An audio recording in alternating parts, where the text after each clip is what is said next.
Welcome to Telecuenta News English. This is Peg with Accent, Flavors, and Integration. And today we are very grateful because we have the Consul of Mexico of Kansas City with us, the Consul Soleil Padilla Mayer, who we appreciate, and the Consul Aiko Paredes with us. What we want to have this conversation because we know that a lot of people doesn't know the Consul have support to the Mexicans in United States, depending on the area. The Consul of Mexico serves to Kansas and Missouri, and they even have plans of emergency, have plans when the situations maybe don't go how the community will like. So with that, I want to say thank you for being here, and I wanted you to explain to us about all the tools that you have right now for support the Mexican community in Kansas and Missouri. Thank you so much, Majo. It is always a pleasure to be here with you and to address your auditorium. Thank you for having us. In order to explain these things that we do that sometimes it's so hard to understand, what exactly does a consulate do? We sometimes think it's counselor because the word it's similar, but the consulate, it's the representation of a different government in another country. And what we do is to grant our Mexican community with their rights, like to observe and protect the rights. So basically we do two kinds of protection. The preventive protection, in which we tell people the do's and don'ts of a place. So if they know the laws, they follow the law and they don't break the law and they don't get into trouble. And in case they get into trouble, here we are in order to help them navigate their entire process. That is called the consular protection. So we have preventive protection and then the consular protection. And in the consular protection, every citizen has the right to notify its consulate in case they are detained or under certain circumstances where they require our assistance. So when we get that call, what we do specifically nowadays with all these detainees, we go to the detention centers and then we have a consular interview. And in order for that consular interview to be explained, I would like Consul Aiko Peredo, who heads the Department for Protection at the Consulate of Mexico, to explain what we do when we arrive to a detention center and what is the purpose of that interview, if I may pass the word to her. Absolutely. Hi, thank you. Thank you for the invitation and for being here. Basically, what we do when we start the interviews in the any detention center, we start with having like the first information of the person who's in detention. We got the basic information, name, last name, and how the detention has been made, and if they have any kind of problem during or the detention or when they arrive at the detention center, we interview them and we have all the information in our system.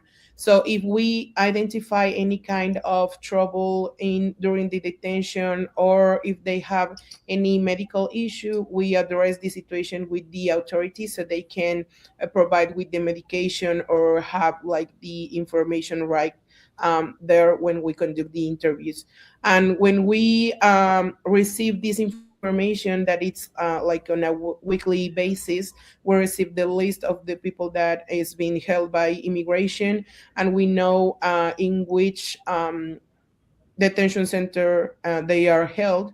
So we conduct the interviews by detention center and we start to proceed with the consular interview.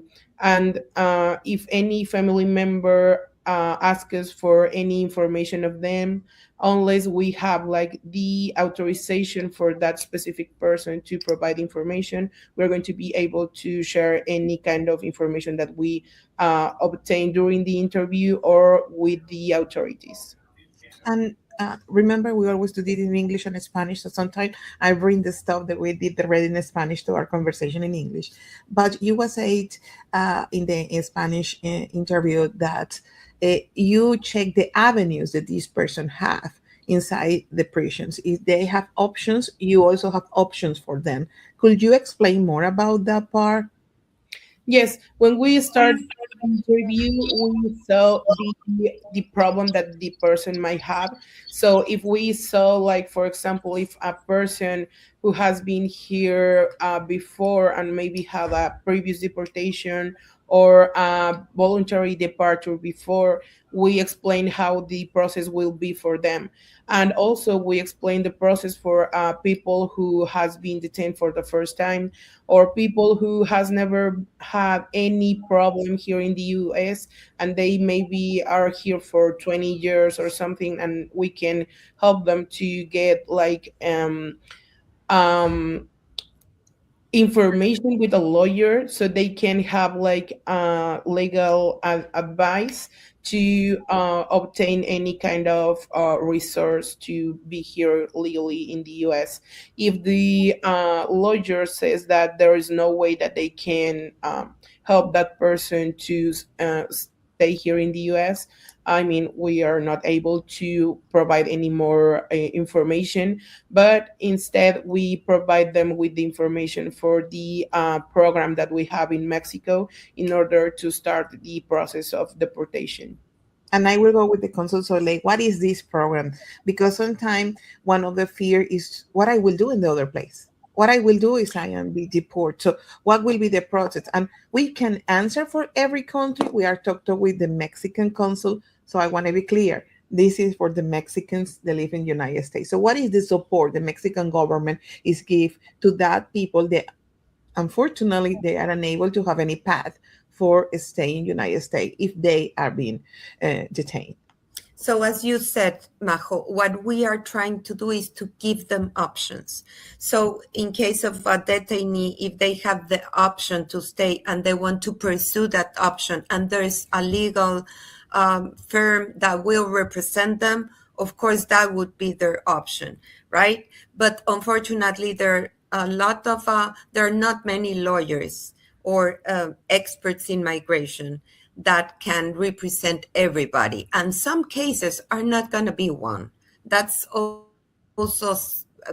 true. We have to accept that there are some cases that the final result will be send them back to their country.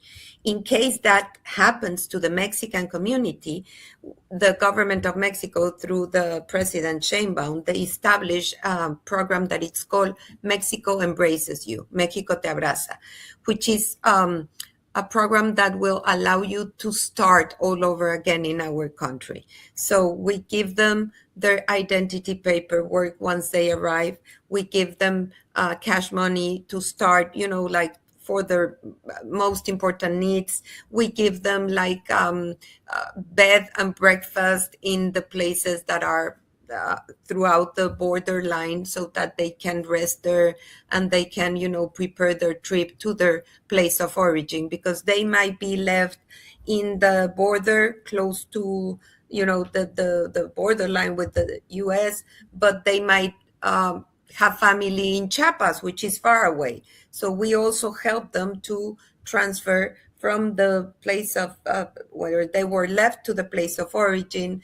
We help them to get jobs in Mexico, in their state. So it is an entire program that allows the Mexicans that are coming back to restart their lives there. I know maybe this is not their option, their first option, but it is an option. And that's what we're trying to convey to them, that it's not the end of the road, that they might feel despair, or they might feel sad, or they might feel anxious and think that it's over. But there can be new ways of starting, with your life in a different country. So that's what we try to do, to convey them them with all the options that they have, and then they make their decisions in case that they can go one way or another. And I don't want to stop this. We have few minutes. Time go fast here when we are doing this.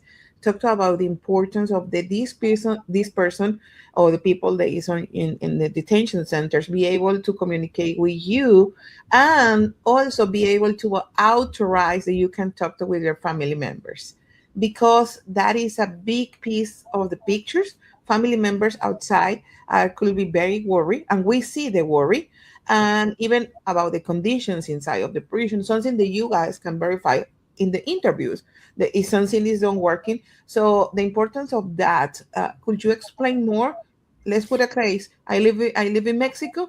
I hear that my family got detained, and I call on the consul of Mexico in the area, and I say, I could you help me? I find my person, and what happened if you Okay, don't have the authorization? so let me say two things. First of all, you have human rights that cannot be taken away from you.